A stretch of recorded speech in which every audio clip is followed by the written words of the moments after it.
Reportagem aponta novas denúncias de Marcos Valério sobre o mensalão. Supremo tem novo ministro. CPI do Cachoeira é prorrogada, mas sem novas investigações. Fernando Haddad começa a articular parcerias para São Paulo. Vamos às notícias da semana. Em Brasília, Fernando Haddad teve reunião com a presidente Dilma Rousseff para agradecer o apoio e traçar parcerias. A dívida pública de São Paulo, que ultrapassa os 60 bilhões de reais, foi um dos temas da conversa.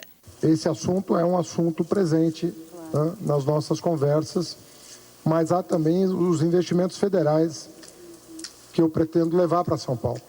O próximo prefeito de São Paulo também começou a conversar com o governador Geraldo Alckmin. A construção de novas creches e a ampliação do metrô são prioridades. O governador se colocou à disposição para trabalhar em conjunto com a nova administração paulistana nas áreas de saúde, saneamento básico, educação, transporte e segurança. Segundo o jornal Estado de São Paulo, Marcos Valério encontrou-se com o Procurador-Geral da República, Roberto Gurgel, em setembro e fez novos relatos sobre o mensalão. Além de envolver o ex-presidente Lula e o ex-ministro da Fazenda, Antônio Palocci, Marcos Valério citou outras remessas de dinheiro para o exterior que não constam do processo que corre no Supremo Tribunal Federal. Para dar mais detalhes das acusações, Marcos Valério pediu para ser incluído no programa de proteção à testemunha, o que poderia livrá-lo da cadeia. O procurador-geral não confirmou a existência do depoimento, mas disse que novas informações não poderiam ser incluídas no processo do mensalão, que está em fase final no STF. A nomeação de Teori Zavascki para ministro do Supremo Tribunal Federal foi publicada no Diário Oficial da União. Zavascki assume a vaga do ministro César Peluso, que se aposentou no final de agosto ao completar 70 anos. CPI do Cachoeira foi prorrogada até o dia 22 de dezembro, mas, na prática, a comissão não deve avançar na investigação, porque foram suspensos os mais de 500 requerimentos de convocação de pessoas e de quebras de sigilo de empresas ligadas ao esquema montado pelo contraventor Carlinhos Cachoeira. E essas novas denúncias de Marcos Valério agora? Olha, primeiro o procurador não confirmou sequer a conversa, né? Então nós não sabemos até onde a imprensa, aquela parte da imprensa que está indo para cima disso, tem razão ou não, até onde essas coisas são fundadas, né? É verdade que o Marcos Valério é um sujeito sem nenhuma credibilidade, né? Mas o problema é que aqui não se trata da credibilidade ou não dele, se trata da verossimilhança do que ele disser. Então, mesmo ele não tendo nenhuma credibilidade, e mesmo que ele esteja fazendo isso apenas e tão somente para escapar da cadeia, né, ainda assim, é claro que você tem que prestar atenção no que ele diz, porque não se trata de julgar o quanto ele pode ou não estar dizendo a verdade, mas se trata de julgar se é verossímil, se há verossimilhança entre o que ele está dizendo e os fatos, e o que aconteceu e o que se sabe do que aconteceu agora, depois de todo o julgamento havido. Então, nós temos que prestar atenção. Não podemos ser negligentes, mas também não podemos entrar num oba-oba, porque o próprio procurador-geral não confirmou sequer a conversa. Então, um depoimento que teria havido em setembro é muita especulação, né? Se você não te comentar algum outro assunto? Eu acho que pode ser atemporal, no caso, ficar no meio do julgamento, ainda não terminou o julgamento, você surgir essas novas denúncias, ficam como uma tentativa de se escapar de punição. Acho que isso acaba tumultuando e não trazendo nenhuma história verídica até o momento, e como não faz isso, não sabe nem se teve essa reunião mesmo, né? Então acaba tumultuando numa época que não há necessidade por enquanto. Obviamente, se o procurador, se essa reunião realmente houve, o procurador vai dar a sequência, né? Mas eu acho que, para mim, é atemporal. Com o feriado prolongado e a proximidade do fim do ano, é comum a redução dos estoques de sangue nos hemocentros de todo o país. Por causa de um trabalho na faculdade, Rafael Correia veio até o Hemocentro de São Paulo. Depois de fazer o cadastro, ele fez um teste de anemia, mediu a pressão, a temperatura e passou pela balança. Participou da triagem. Foi a primeira vez de Gabriel. Primeira de muitas. Depois dessa daqui, com certeza, vou doar sim, porque vale a pena, né? Dona Ângela veio acompanhar o marido em um exame. Também aproveitou para doar sangue. Dói? Não, nem um pouquinho. Demora? Não, é rápido. Com o material coletado, são feitos os exames para o tipo sanguíneo e sorologia de doenças. Depois, o sangue é processado para a separação de hemácias, plasma e plaquetas, para então ser distribuído. Em outubro, o principal hemocentro de São Paulo, que abastece mais de 100 hospitais da rede pública, teve uma queda de 25% no número de doações de sangue. Por causa dos feriados e das festas de fim de ano, os centros de coleta realizam maciças campanhas para manter as doações. Nós temos que fazer um estoque de sangue, de hemocomponentes, para que isso venha a suprir a possível queda de doação no período dos feriados e não ocorra interrupção de cirurgias, por exemplo. Pode doar sangue quem tem entre 16 e 67 anos e pesa mais de 50 quilos. O doador deve estar em boas condições de saúde e portar documento de identidade original com foto. É necessário evitar alimentos gordurosos até 4 horas antes da doação e não ter ingerido bebidas alcoólicas por um período de 12 horas. A gente só pede para realmente não vir em jejum, né? Para que a pessoa venha alimentada, para que a pessoa venha descansada e tenha ingerido bastante líquidos. Uma única doação pode salvar até 4 vidas.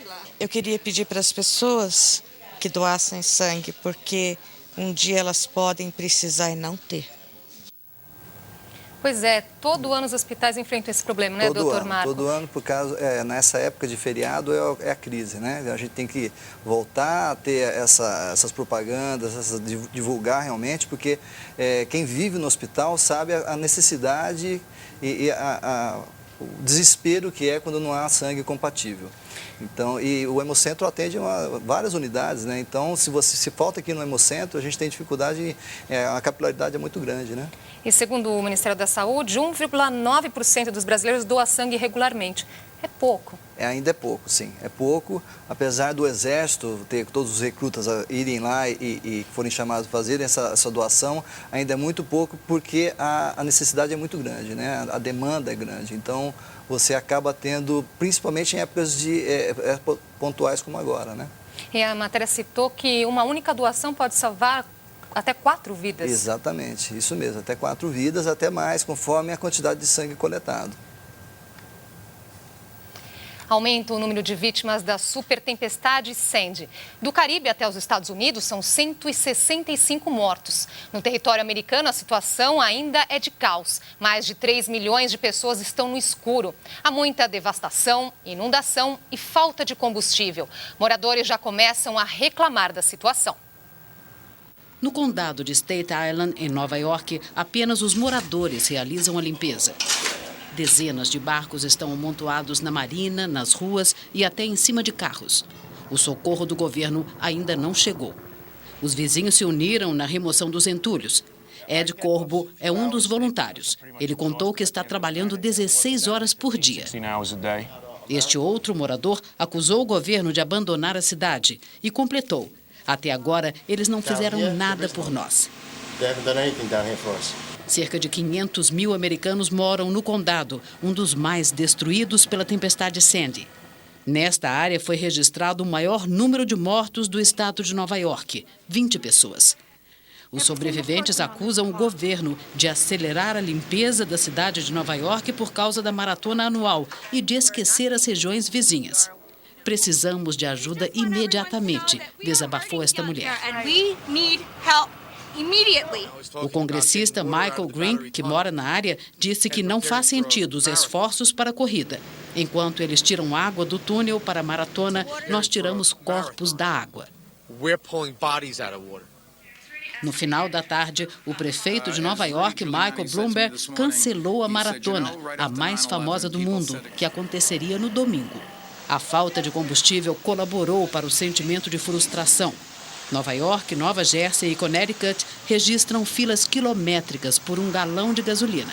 Hoje, o governador Andrew Cuomo anunciou que o Pentágono estava enviando caminhões com gasolina, geradores e 7 mil soldados para ajudar as regiões devastadas. No Caribe, Sandy matou 69 pessoas. Hoje, Cuba recebeu um avião russo com suprimentos e material de construção para ajudar a ilha. O presidente Raul sobrevoou as áreas afetadas. A super tempestade Sandy também matou um brasileiro. Tiago Ferreira Neto, de 54 anos, morreu no estado de Nova York. Ele voltava para casa depois do trabalho quando bateu o carro numa árvore derrubada pela ventania. Tiago será enterrado no Rio de Janeiro. Ele morava nos Estados Unidos sozinho há 13 anos. Existe uma outra, além das vidas perdidas, existe aí também a questão de um prejuízo enorme, né? Algumas consultorias já começam a avaliar os custos e algumas já chegam a dizer que chega a 50 bilhões de dólares. É natural, né? Porque o resultado de uma catástrofe dessa, né, estabelece prejuízos de ordem material, de ordem habitacional, infraestrutura urbana, né, que se perde. Né? Negócio que se deixa de fazer, enfim. E a autoridade pública fica sempre em situação muito difícil de dar respostas. Quer dizer, é algo de tal magnitude numa região muito adensada populacionalmente, né? Tem muita gente morando ali.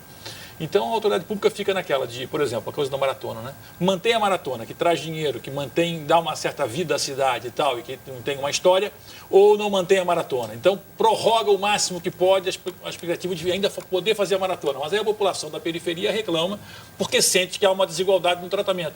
É uma situação muito complicada e que é isso que a gente está vendo, não tem muito a acrescentar. Eles reclamam da resposta, né? Em 80 eu morava nos Estados Unidos como estudante de intercâmbio e eu vivi um tornado. E a resposta que eles têm, é lógico, não chega aos pontos de Nova York, mas a resposta da assistência do poder público em relação à proteção social é muito grande nos Estados Unidos, é muito grande. Você tem, obviamente, é tão grande que é, igual o Novaes falou, tão adensado que você tem esses problemas pontuais aí, mas eles têm uma resposta rápida.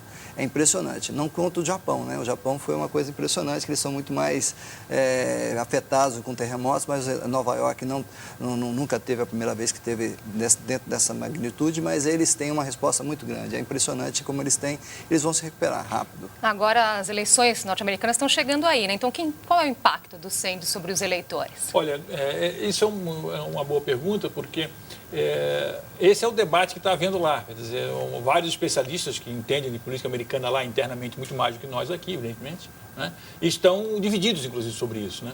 Porque, num primeiro momento, o que aconteceu? O Obama tomou a atitude que se esperava, que era de interromper a campanha e atender. E deu respostas rápidas e, com isso, ele recebeu 2 apoios muito importantes, que são apoios republicanos, que naturalmente tenderiam ou à neutralidade ou apoiar o Mitt Romney. No caso, o governador, que respondeu muito prontamente dizendo que o Obama tinha sido excepcional, a ajuda dele e tal, e o prefeito de Nova York, que já foi republicano, não é mais, hoje é independente, mas que não estava apoiando ninguém na campanha e agora resolveu apoiar o Obama em função da resposta rápida que o Obama deu. Então, respondendo a sua pergunta, num primeiro momento, pareceu que o Obama levaria uma pequena vantagem com isso, mas já tem gente dizendo que não é bem assim, porque com a extensão da catástrofe, né, e que você nunca consegue realmente atender as pessoas como deveria, e isso vai gerando também um nível de irritação, uma vontade de sair da situação que pode levar a uma vontade de mudança, e aí com isso Mitt Romney mas ser beneficiado. Mas se compara, né, Novaes, também, porque o Katrina pegou o Bush, né?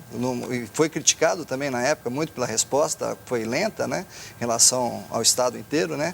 E o Obama foi no início foi elogiado porque ele não citou em nenhum momento a eleição, né?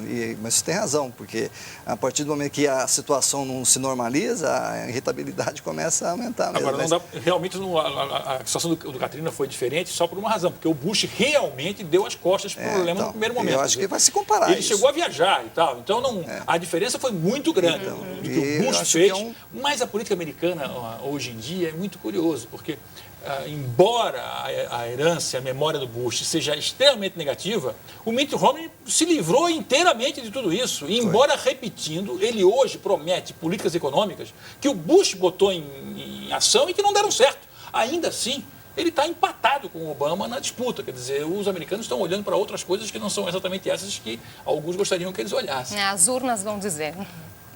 A seguir, as comemorações no mês da consciência negra. E mais, astronauta dançam ao som de Madonna antes de caminhada espacial.